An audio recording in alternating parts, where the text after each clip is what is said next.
I'm going to give you a few tips. If you want to make a blanket, an afghan, a blanket of any size, a cushion cover, a scarf, anything like that, what I suggest is you get a measuring tape and you get the yarn that you want to use and use the hook size it tells you on the label. Use the hook size it tells you on your label of your yarn. Usually it tells you what size of hook to use. Now if there's no crochet hook picture, then use the size it'll tell you for knitting needles. The shaft of a crochet hook is the same as the shaft of knitting needles. So here it tells me to use a 4mm hook. That's a size 7 in the USA. That's a 4mm hook in the UK. Now a 4mm set of knitting needles is the same as a 4mm in a crochet hook. Now what I suggest is, if you want to make a blanket, whatever pattern that you are going to follow, when you do your chain, if it's a chain that's done in a specific set of numbers, then do it along the length of a measuring tape. Now it's got centimetres and it's got inches, whatever you still work in. So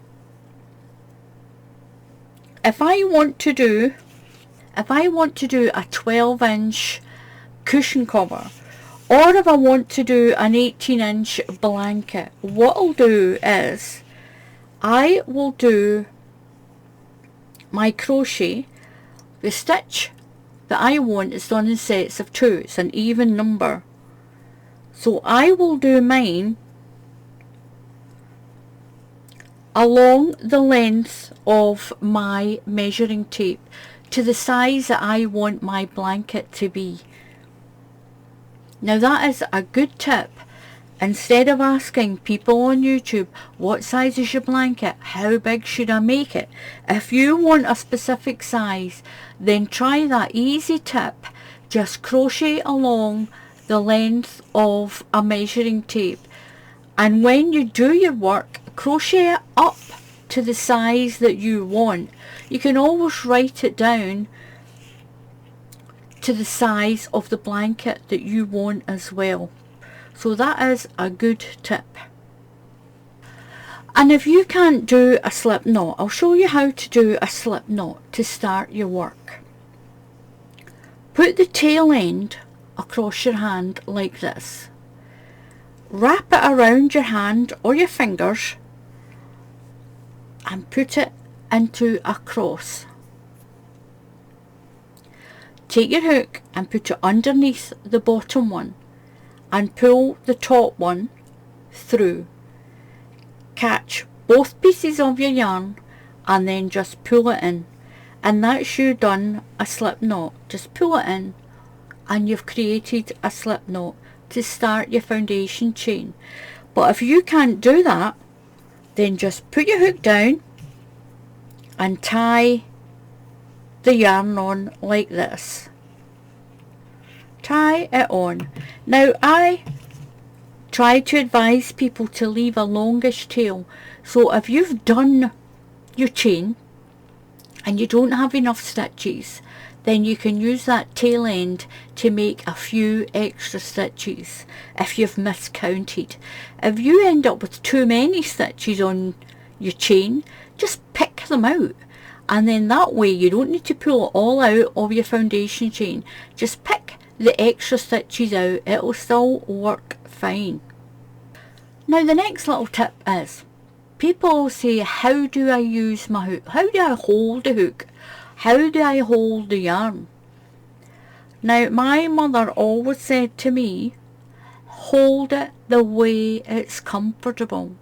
Don't try and copy anyone else. If you need to hold your hook like that, that's fine. If you need to hold your hook like that, this is the way I hold my hook. Almost the way I would maybe spread a slice of bread or cut something. This is called the knife position.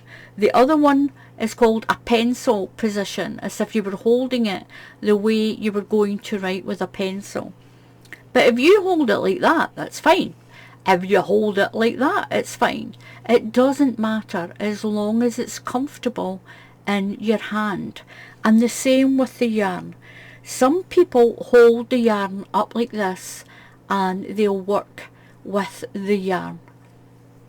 What I do, I hold my hook like this and I keep my yarn wrapped around my finger. It helps a little bit with my tension. And I've got the rest of it under my fingers. I'll hold that tail out of the way. So I put this one over my finger and I hold the rest of it with my fingers. But some people hold the yarn up high. Some people keep it down here and just do it like this. Some people do it the way like this. Most of the time people will hold it down in here, but you don't have to. Hold it the way it's comfortable. I do it like this, around my finger, and I've got it held under there. Do it the way it's comfortable for you. There's no right or wrong way to hold your hook or hold your yarn. If someone says you're holding that wrong, then say no, I'm holding it the way I feel comfortable. Hold it in a way that doesn't hurt your hands, it doesn't cause blisters, so hold it the way you want to hold it. So with that, I'll say thank you for watching. Please subscribe to the channel.